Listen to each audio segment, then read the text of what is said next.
Fala galera, beleza? Aqui no Na Área, primeira aula sobre transporte celular. Quando a gente fala de transporte celular, a gente divide o transporte celular em dois tipos. Transporte passivo, que é aquele transporte que não vai gastar energia, acontece de forma espontânea, de forma natural, e sempre tentando um equilíbrio entre concentrações. Quando a gente fala de transporte ativo, eu estou falando já de um processo que tem uma ação direta da célula, gasta energia e a célula quer que a diferença de concentração continue acontecendo. Eu posso então subdividir o transporte passivo em difusão simples, difusão facilitada e osmose. Já o transporte ativo, o que a gente mais vê são as bombas iônicas, porque literalmente eu tenho um bombeamento de íons para determinada direção. E a gente tem ainda um terceiro tipo de transporte que, além de gastar energia, vai envolver um pedaço da membrana sendo mobilizado, que são os transportes por vesículas, que também podem ser tanto para dentro quanto para fora da célula. Então, essa diferença toda de transporte vai acontecer principalmente pelo tipo de substância que é capaz de atravessar a membrana. Quando a gente trata de membrana, eu preciso lembrar quais são as substâncias capazes de atravessar a membrana. Então, gases conseguem atravessar a membrana de forma direta, moléculas hidrofóbicas, moléculas apolares atravessam a membrana, até porque ela é formada por fosfolipídios. Isso permite que ela tenha uma série de propriedades bem específicas que nós vimos na aula de membrana. Moléculas polares pequenas, como a água, conseguem atravessar, apesar de terem canais específicos para esse transporte. A água atravessa mesmo sem esses canais. Agora, à medida que essas moléculas ficam maiores, elas já não conseguem mais atravessar por conta da presença dos ácidos graxos ali naquela parte interna da membrana, porque eles são apolares. Além disso, nós temos as moléculas carregadas eletricamente, íons positivos, negativos, aminoácidos, que também não vão conseguir atravessar justamente por conta da presença dessa carga elétrica.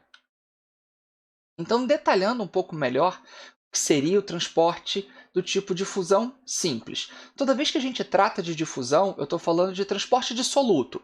Eu posso transportar o solvente, e aí lembrando que o solvente universal é a água, ou então eu posso transportar o soluto. Difusão eu transporto o soluto, mas eu transporto o soluto como? Eu vou transportar esse soluto sempre do meio que tiver a maior concentração para o meio que tem a menor concentração. Lembra que a intenção é atingir um equilíbrio das concentrações. Então, se eu tiver uma determinada concentração dentro da célula maior do que a concentração dessa mesma substância fora da célula, eu vou movimentar essa substância de dentro da célula para fora da célula para que elas se equilibrem. Então, é sempre do meio hipertônico para o hipotônico, tá bom? Para que aconteça um transporte, eu sempre vou depender, primeiro, da presença da membrana semipermeável. Segundo, dessa diferença de concentração. Então, transporte passivo, ele é sempre a favor do gradiente. O que isso quer dizer? Quando eu olho aqui para essa imagem, eu consigo perceber bem a ideia de ser a favor do gradiente. Eu tenho muito mais bolinhas roxas desse lado e elas se movimentam em direção ao lado oposto, onde tem a sua menor concentração. Com o tempo, vai aumentando a concentração delas nesse lado até que eu atinja um equilíbrio. E a mesma coisa acontece com as bolinhas amarelas, tá bom? Essa é a ideia de gradiente. Então, quando eu falar de transporte do tipo passivo, eu tenho um transporte que acontece naturalmente, tá bom? Então lembra lá, deixa acontecer, deixa para lá. Enfim, então, transporte passivo acontece naturalmente, as substâncias podem se movimentar através da membrana e eu não vou ter gasto energético. Além de difusão, difusão é transporte de soluto, difusão simples, esse soluto atravessa diretamente a minha membrana. Então, vai da região mais concentrada, hipertônica, para a região menos concentrada, hipotônica. Então, com o tempo, olha o que vai acontecer. Eu tenho aqui uma diferença muito grande de concentração. À medida que o tempo passa, as substâncias conseguem ir atravessando a membrana até que essas concentrações se equilibrem. Tá bom, mas Aquino, me dá um exemplo disso. Onde que eu vejo isso no meu corpo? Bem fácil. A gente vê isso no nosso processo respiratório. A hematose ela vai acontecer dessa forma. Quando eu inspiro, encho o meu pulmão de ar atmosférico, o meu pulmão está rico em um ar com uma grande concentração de oxigênio. Uma concentração de oxigênio maior que a que tem no sangue que está passando lá nos alvéolos do meu pulmão. Então, esse oxigênio que está no pulmão vai passar por difusão para o vaso sanguíneo. Em compensação, o vaso sanguíneo está cheio de dióxido de carbono, uma concentração maior do que eu encontro no pulmão. Então, o dióxido de carbono sai do sangue e entra no pulmão. E aí eu expiro e jogo isso fora, porque eu não quero esse equilíbrio acontecendo ali, que para mim não é ser legal. Tá bom? Então, olha só como é que é o processo. É bem simples. Vai de quem tem mais para quem tem menos. Por isso, difusão? Simples. Eu atravessei diretamente a membrana.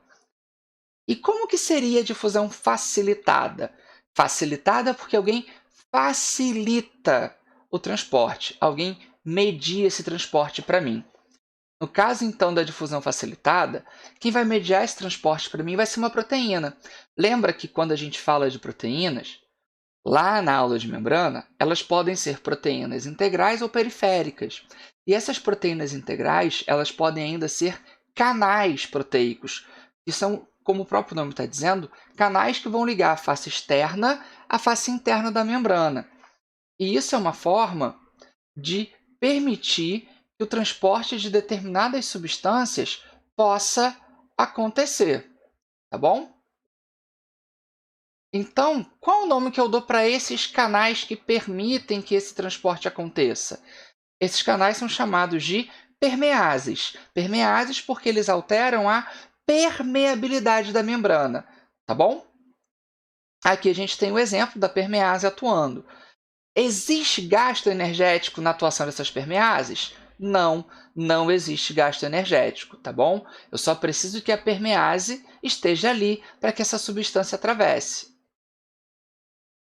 Um exemplo muito fácil da gente ver a atuação de permeases é com a atuação da insulina. A insulina não é uma permease, tá? Mas a insulina ela vai se ligar a um receptor que tem na nossa célula. Esse receptor sinaliza para a permease, que é responsável por permitir o transporte de glicose, e aí essa permease se abre, permitindo que a glicose entre na nossa célula. Então, para que eu tenha a glicose entrando na minha célula, não depende só da diferença de concentração. Olha que interessante. Quando eu falei na difusão simples, bastava uma grande diferença de concentração que a substância iria entrar ou sair da célula. Nesse caso, não, porque ela não atravessa a membrana, eu tenho que passar por um canal, e o canal tem que estar aberto. Por isso que a gente conhece um problema chamado de diabetes. O que é a diabetes? A diabetes pode acontecer de duas formas. Nós temos a diabetes tipo 1, onde a pessoa tem uma disfunção na produção da insulina. Então, ela não produz a insulina, não consegue se ligar ao receptor, logo o transportador da insulina fica fechado. Você acumula glicose no sangue, sua glicemia aumenta. Mesmo tendo muita glicose no sangue, ela não entra na célula. E temos a diabetes tipo 2, que você produziu tanta insulina que a quantidade de receptores que tem na célula vão diminuindo. Isso dificulta a abertura dos canais transportadores. E aí, por conta disso, também vai ter um acúmulo de glicose lá no seu sangue. A gente vai ver isso com um pouco mais de detalhes na aula de sistema endócrino. Mas a ideia da difusão facilitada é como o próprio nome está dizendo, eu tenho alguém facilitando. É uma substância muito grande que não consegue passar. É como se eu quisesse passar uma cadeira por debaixo da porta. Eu não vou conseguir fazer isso.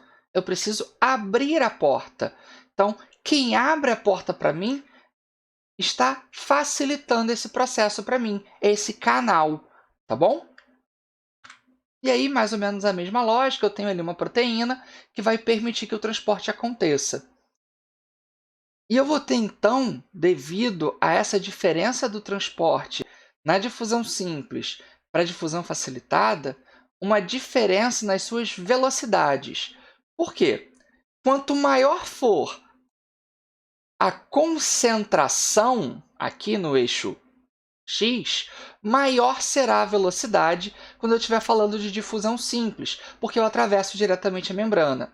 Agora, quando eu falo de difusão facilitada, eu dependo da minha proteína. Então, se todas as proteínas já estiverem ocupadas transportando a substância, esse transporte não tem como acontecer mais rapidamente. É como se todas as pessoas quisessem sair de casa ao mesmo tempo, passando pela única porta que tem. Eu não tenho como passar mais rápido. Simplesmente as pessoas vão se acumulando ali na porta. Tudo bem? Então é isso, galera. A gente para por aqui. E aí no próximo vídeo vamos falar sobre osmose. Valeu!